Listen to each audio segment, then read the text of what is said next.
Now, the Trans-Pacific Partnership, version 2, a deal that does not involve the United States, and most people thought, well, would be kind of pointless without the United States, would be difficult to put together without the United States. Well, they've been able to do it, and here in part is, the Prime Minister and Treasurer telling us why this deal is going to be a good deal. It is a big deal, a big trade deal. This is a big deal for the Australian economy. This is a very big deal for the Australian economy. By securing this big deal, the trade deal, the big deal that we have been able to secure. As for Bill Shorten, though, well, this was what he said about the TPP and about the attempts to try and get it done, despite the fact that Trump pulled out. The TPP's dead.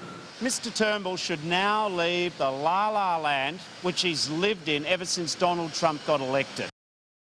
Because that, of course, was a reference to a movie from the time, a movie that you've kind of forgotten. So we'll see what happens with Labor in the next little while. But Senator Leyonhjelm, before we get to anything else, it always feels with these big trade deals that it's sold to us like a widget. You're either for the widget or you're against the widget without people actually having any understanding of what it is. So you find this scenario where governments will get incredibly red-faced, screaming at an opposition, why aren't you for the TPP? Why aren't you for free trade? But then slowly but surely we start to hear some details that will concern people about what have we had to trade away. Before we get to what you know of this arrangement and how the process works, does government have to do a better job of explaining what these things are?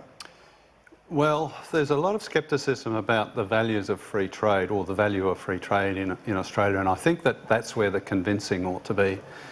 Those of us like me and the Liberal Democrats who believe in free trade, we say you don't actually have to wait for the other countries to lower their trade barriers. We should lower our trade barriers. We should get rid of all tariffs and trade with the world, irrespective of what other countries do. Now, it's better if other countries also lower their trade barriers, but the maximum benefit to us from these from trade would come with us having no trade barriers, apart from biosecurity, perhaps, and even that you've got to be careful that it's not a de facto trade barrier. So then your next step up from that is multilateral trade barriers. So the WTO is an example of that. And that's broadly trying to establish a world with a set of rules. Then you have smaller multilaterals and the TPP, and this new thing, which got a new name, I can't remember what it is good. And then you have the bilateral ones. And the most economists will say to you, you only go for a bilateral one if you can't get the other ones. Right. Okay. Now, everyone benefits from free trade, except for those who are essentially uncompetitive. And even then, in the long run, they benefit, because if they're expensive, if they can't compete with imports, they'll go out of business, or they'll find something new to do, or they'll find another way to do it which adds value to it, which wasn't being done already. But isn't the potential danger of elements about free trade is that this is a first world country that pays first world wages. That means there's certain things we just can't build anymore, and then if we get into a scenario where other parts of the world can build it for less and the movement of the goods is going to be far faster, don't you end up killing off a certain amount of industry in this country? Yeah, you do, but then history shows we've been doing that now for a century. Right. And history shows that we find other things to do which don't depend on having low-cost labour or less environmental standards or something along those lines. The difference between India and China is quite important at showing you how that can work. China has substantially lowered their trade barriers, not completely, there's still more to go, but substantially lowered their trade barriers and hasn't favoured local production in particular, and being self-sufficient is the word that's often used. India, on the other hand, has said, we're not comfortable, we'd like to have stuff made in India. And as a result, in some sectors, they are expensive and uncompetitive by world standards. That's holding back the economy. As everybody knows, the Indian economy is not going ahead anywhere near as fast as it is in China. And a major contributor to that is the fact that China is more open to trade, less concerned about protecting the domestic economy than India is. Australia used to be a very protectionist country. So did New Zealand. They went through Rogernomics. Absolutely transformed their economy. Some people lost their jobs, but they got new ones. Right. So, okay, just one final process question here before I get to you, Ben, and Caroline on this as well, which is the process from here. Will you see the deal and will you be able to point out its foibles, or is because it's been negotiated in a room, it's basically the take it or leave it deal, and some parts of it we don't get to read? We'll all get to read it in the end. But yes, you're right. And I mean, I understand your concerns. So what are we signing up to? There were some intellectual property elements in the original TPP, which America insisted on, which weren't as good as they could have been, if I can put it that way. But you imagine 11 countries sitting around a table saying, well, we don't know if we can agree to this. We've got to go back and consult our parliament. We're not too sure. That clause might have to be changed because we might have to have a committee look at that, and so you'd never get an agreement out of it.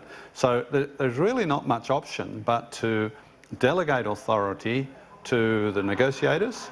They then go back to the minister, and the minister says yes. It'll ultimately go to cabinet, of course. Then so then it'll be almost a take it or leave it. There will be a take it or leave it situation. It'll be negotiated. It will come to Parliament. And it can be knocked back in Parliament, has to be ratified by Parliament. So we'll all get to see it at that point. But now, no. And, you know, I know people say, I'd love to see what's in it. I'd love to know what's going on. We've heard Bill Shorten and others talk about the effect on labour and importing foreign workers. I guarantee that's not in there. Yeah. But how would he know? But also, I guarantee what happens here too, which is that Bill Shorten, just as he did with the China Free Trade Agreement, will drag his feet for as long as possible, make as much noise as possible, and then when it's time to vote for it, Caroline. Yeah. That's exactly what's going to happen here, which is he's going to have it both ways. He gets all the credit for shit canning it, and then we'll actually turn around and go, okay, fine. Yeah. And then find a way to sort of wedge the government on some crazy thing like China-phobia after like battling Chinese Free Trade Agreement. Then he goes to Ben along with Christina Keneally and argues about the government being China-phobic. That was highly hypocritical, I thought. One of the things that we talked that have come out of the free trade agreement today, and I don't know what you guys think about this, I know the government's trying to play it down, but this investor-state dispute settlements, how big a part of it, this is this clause that's apparently part of the deal where companies are going to... A foreign company can sue you if you're not actually following the rules. It's a dispute settlement procedure which guarantees process. The biggest beneficiaries of that are, in fact, Australian exporters. We have, if a company importing into Australia has a dispute with their Australian distributor, their Australian customers, and they go to the courts in Australia, contracts will be enforced. The court will look at the contract and say, no, you've broken the contract, comply with the contract, and they'll make orders and so forth. And that's the same in the UK and Canada and so on. But that's not the case in quite a lot of the countries that will be signatories to this new TPP. So what it basically does is say, well, if you have a dispute, you're exporting to this country which doesn't have the same sort of robust contract enforcement we have, this prescribes the mechanism that will allow you to settle that dispute.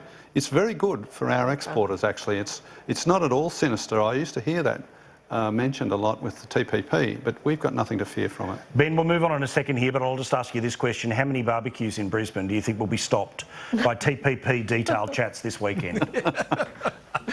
A big fat donut. 0. Exactly.